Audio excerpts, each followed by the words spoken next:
ہنر امن و اخوت کو کرے عام، علم ہنر امن و اخوت کو کرے عام، عالم منبر کا ملے سب کو یہ پیغام، نفرت یہ مٹے دیپ جلے پیار و وفا کے،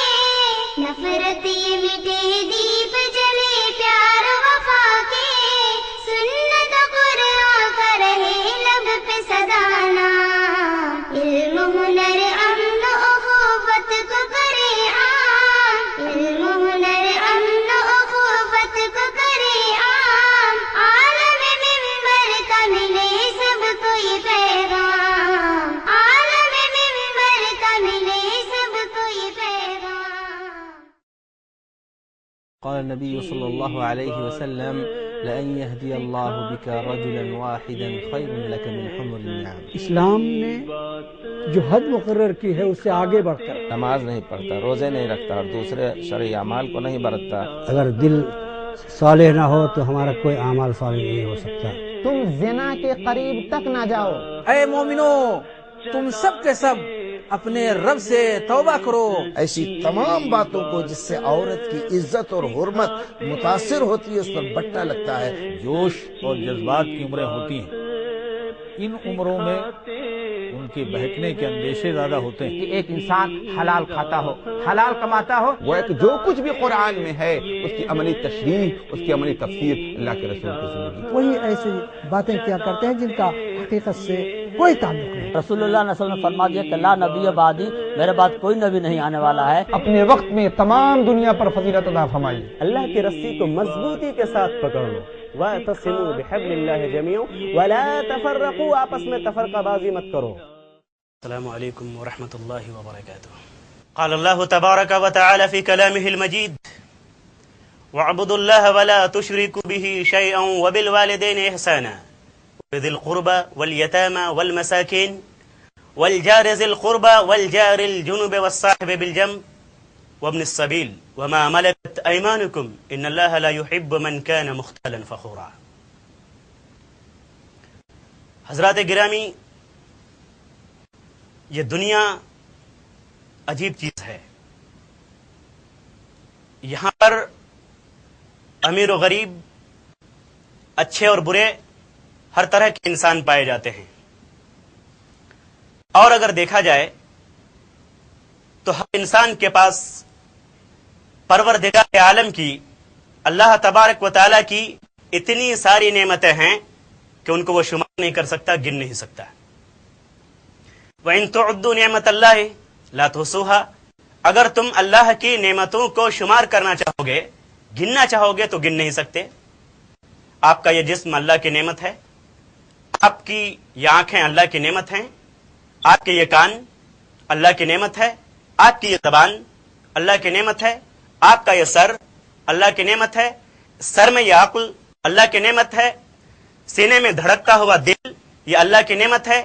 یہ سانس جو آپ لے رہے ہیں یہ بھی اللہ تبارک و تعالیٰ کی نعمت ہے۔ اگر آپ اس سے ذرا آگے چلیں تو آپ جس سرزمین پہ رہتے ہیں یہ اللہ کی نعمت ہے، یہاں پر جو کچھ کھاتے پیتے ہیں یہ اللہ کی نعمتیں ہیں، یہ ماں اللہ کی نعمت ہے، باپ اللہ کی نعمت ہے، اولاد اللہ کی نعمت ہے، تعلیم اللہ کی نعمت ہے، آپ کے ٹیچرز اللہ کی نعمت ہیں۔ اللہ کی نعمتوں کو آپ شمار نہیں کر سکتے، گن نہیں سکتے۔ یہ اللہ تبارک و تعالیٰ کی نعمت ہے اور اس کا کرم ہے کہ آپ بہت زیادہ امیر ہیں، زندگی گزارنے کی ساری چیزیں آپ کے پاس موجود ہیں، بلکہ اس سے زیادہ چیزیں آپ کے پاس موجود ہیں۔ لیکن اس کے ساتھ ساتھ اسی سماج میں آپ کے ساتھ رہنے والا ایک ایسا بھی انسان ہے جس کے پاس زندگی گزارنے کی چیزیں موجود نہیں ہیں، یا ہیں بھی تو بہت کم ہیں، یا بمشکل وہ اپنی زندگی گزار پاتا ہے۔ اسی زمین اور اسی دھرتی کے اوپر دونوں رہتے ہیں، لیکن اس کے باوجود ایک کے پاس دنیا کا کافی حصہ موجود ہوتا ہے، دوسرے کے پاس نہیں ہوتا ہے۔ اس کی وجہ سے نفسیاتی طور پر جو غریب ہے، جس کے پاس دنیا کی چیزیں موجود نہیں ہیں،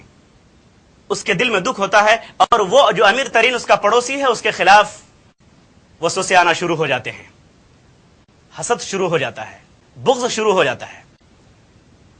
یہ فطرت ہے، کوئی امیر ہے کوئی غریب،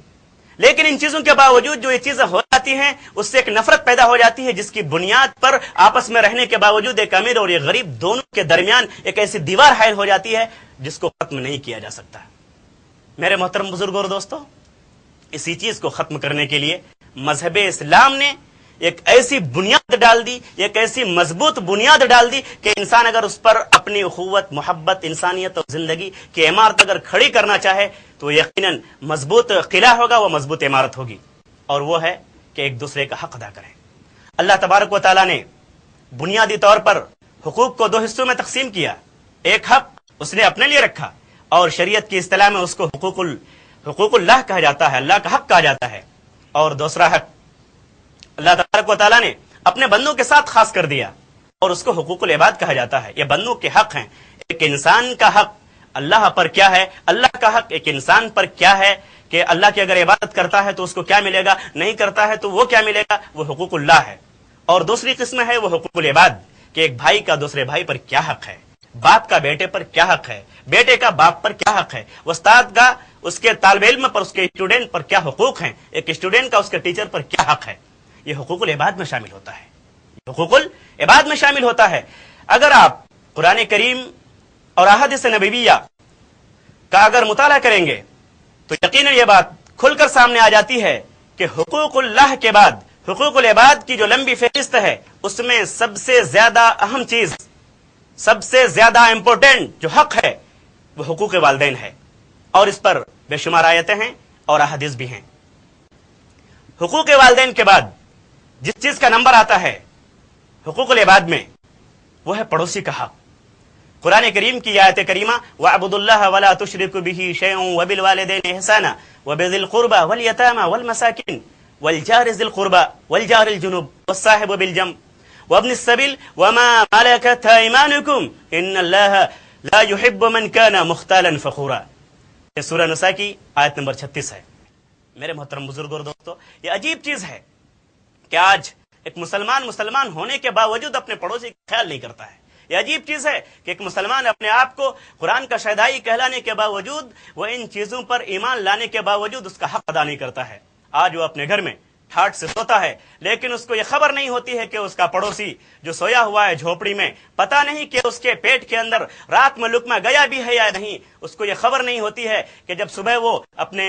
بنگلے سے نکلتا ہے، عیش و آرام سے نکلتا ہے، اس کو یہ پتہ نہیں ہوتا کہ اس کا پڑوسی رات بھر بھوک کے مارے سویا بھی ہے کہ نہیں۔ میرے محترم بزرگوں اور دوستو، اسلام یہاں پر قدغن لگاتا ہے اور یہ دعوت انسانیت دیتا ہے مذہب اسلام کہ اے امیرو، تمہارے اوپر ان غریبوں کا بھی حق ہے، تمہارے پاس جو رہتے ہیں اس کا بھی حق ہے، چاہے آپ کا وہ پڑوسی ہے یا چاہے آپ کا وہ رشتہ دار ہے یا نہیں، لیکن اگر وہ آپ کے پڑوس میں رہتا ہے اس کا آپ کے اوپر حق ہے کہ آپ ان کی خبرگیری کریں، آپ ان کو دیکھیں، آپ ان کے ہاں جائیں، آپ محسوس کریں کہ کس چیز کی کمی ہے اس کو۔ میرے محترم بزرگوں اور دوستو،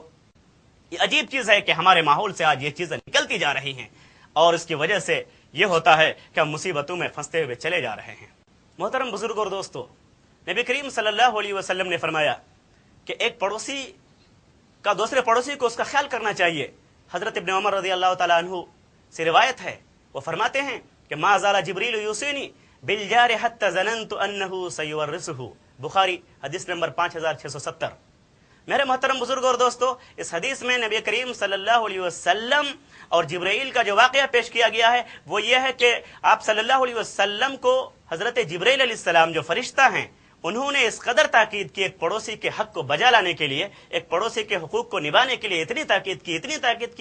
کی کہ نبی کریم صلی اللہ علیہ وسلم فرماتے ہیں کہ مجھے یہ گمان ہونے لگا کہ شاید جبرائیل علیہ السلام ایک پڑوسی کو میراث کا حقدار قرار دے دیں گے۔ یہ ہے پڑوسی کا حق کہ حضرت جبرائیل علیہ السلام نبی کریم صلی اللہ علیہ وسلم کو وصیت فرما رہے ہیں کہ آپ اس کا حق ادا کریں۔ اور پیارے نبی جناب محمد رسول اللہ صلی اللہ علیہ وسلم ہم انسانوں کو سکھا رہے ہیں، ہم امتیوں کو سکھا رہے ہیں کہ ہم کو ایک پڑوسی کا حق ادا کرنا چاہیے، ان کے ہاں جا کر دیکھنا چاہیے۔ نبی کریم صلی اللہ علیہ وسلم نے فرمایا کہ لوگوں، جب تمہارے گھر میں کوئی کھانا بنے، جب تمہارے گھر میں کوئی کھانے کی چیز بنے تو وہاں پر شوربہ تم زیادہ کر دیا کرو، تاکہ اس شوربے کو اپنے پڑوسی کے گھر بھی پہنچا دیا کرو، اس سے تمہارے درمیان محبت قائم ہوگی۔ نبی کریم صلی اللہ علیہ وسلم نے ایک اور حدیث میں عورتوں کو مخاطب کرتے ہوئے فرمایا، اے عورتوں، جب تم گھر کا کوئی سامان بناؤ،